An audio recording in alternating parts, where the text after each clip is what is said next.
सुप्रभात। आइए बच्चों, आज हम कक्षा 5 की हिंदी की पुस्तक का पाठ 9 सदाचार इस पाठ को पढ़ने का अभ्यास करते हैं। आप भी मेरे साथ इस पाठ को पढ़ने का अभ्यास कीजिए।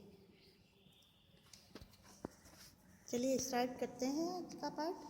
मनुष्य एक सामाजिक प्राणी है। समाज में रहकर वह कई तरह के काम करता है, परंतु समाज के कुछ नियम हैं। नियमों के अनुकूल किया गया काम ही सदाचार कहलाता है। जैसे गुरुजनों का आदर करना, सत्य बोलना, सेवा करना, किसी को कष्ट न पहुंचाना, मधुर वचन बोलना, विनम्र रहना, बड़ों का आदर करना आदि।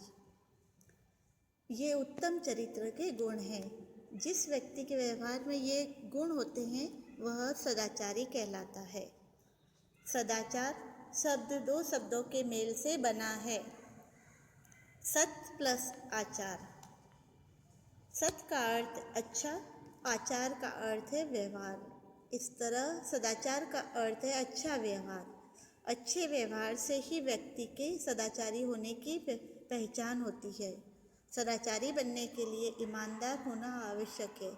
जो व्यक्ति अपने प्रति ईमानदार होता है वह सबके प्रति ईमानदारी बरतता है, चाहे सेवा की बात हो या कर्तव्य की, धन की बात हो या कमाई की, लेने की बात हो या देने की, सब में उसका व्यवहार ईमानदारी पूर्ण रहता है। ईमानदार व्यक्ति गरीब होते हुए भी धनी होता है, क्योंकि ईमानदारी के कार्यों में उसे सम्मान और आनंद मिलता है। बेईमान व्यक्ति धनी तो हो सकता है, परंतु वह सम्मान और आनंद प्राप्त नहीं कर सकता। जो व्यक्ति सदाचारी होता है वह अनुशासित और संयमी भी होता है। इन गुणों को उसके बोलचाल, कार्य व्यवहार, खान पान और रहन सहन आदि में देखा जा सकता है। वह स्वयं अनुशासित रहकर अच्छे व्यवहार का परिचय देता है। सत्य बोलना एक प्रकार की अखंड तपस्या है। झूठ बोलना अच्छा नहीं माना जाता है। जो व्यक्ति हृदय से सत्य बोलने का व्रत लेता है वह सदाचारी होता है। ऐसा व्यक्ति मरते दम तक सत्य बोलने का पालन करता है। सदाचारी व्यक्ति जहाँ भी जाता है प्रसन्न रहता है और अपने संपर्क में आने वालों को भी प्रसन्नता देता है। उसके पास सद्गुण और सद्व्यवहार का भंडार होता है। वह झूठी प्रशंसा से प्रभावित नहीं होता है, वह निर्भय होता है। विपत्तियां और प्रतिकूल परिस्थितियां प्रायः सभी के जीवन में आती है, किंतु सदाचारी व्यक्ति इनमें कभी विचलित नहीं होता है। ऐसा व्यक्ति जीवन में कितनी भी बड़ी विपदा आ जाए तो भी उनसे मुकाबला करने की क्षमता रखता है। उसमें असीम धैर्य और सहन शक्ति जैसे महान गुण होते हैं। परोपकार करना उसका स्वभाव होता है। वह अपने कार्य से सदा दूसरों का भला करता है। लोग उस पर विश्वास करते हैं। सभा हो या समुदाय, सदाचार से युक्त व्यक्ति सर्वत्र पूजा जाता है।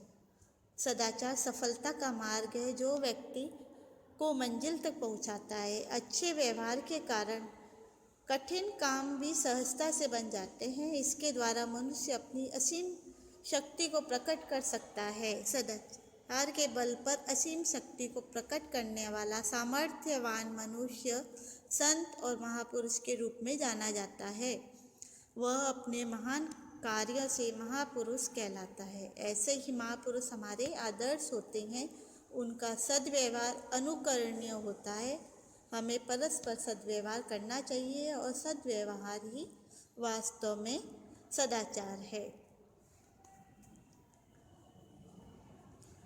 आइए बच्चों, इस पाठ में आए कुछ कठिन शब्दों के अर्थ को जानने का अभ्यास करते हैं।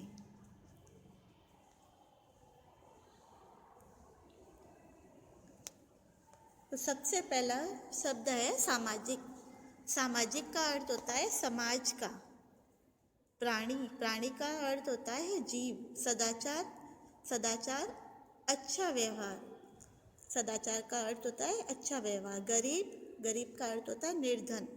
सम्मान, सम्मान यानी आदर करना। आनंद, आनंद यानी खुशी।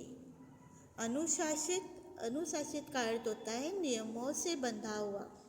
संयमी, संयम रखने वाला। सत्य, सत्य का अर्थ होता है सच। अखंड, अखंड का अर्थ होता है जिसके टुकड़े न हो या निरंतर। सद्गुण, सद्गुण का अर्थ होता है अच्छे गुण। विचरण, विचरण का अर्थ होता है घूमना या फिरना। भंडार, भंडार का अर्थ होता है कोष या गोदाम। प्रशंसा, प्रशंसा का अर्थ होता है तारीफ करना। निर्भय, निर्भय यानी भय रहित, बिना डर के। विपदा, विपदा का अर्थ होता है विपत्तियां या परेशानी। परोपकार, परोपकार यानी भलाई करना। सर्वत्र, सर्वत्र यानी सभी जगह। मंजिल, मंजिल का अर्थ होता है लक्ष्य। सहजता, सहजता का अर्थ होता है सरलता। असीम, असीम का अर्थ होता है सीमाहीन। संत, संत कहते हैं महात्मा को। अनुकरणीय, अनुकरण करने के योग्य या दोहराने के योग्य। परस्पर यानी आपस में। तो बच्चों, आप भी इस पाठ को बार बार पढ़ने का अभ्यास कीजिए और उसमें आए शब्द और उनके अर्थ को याद करने का अभ्यास कीजिएगा।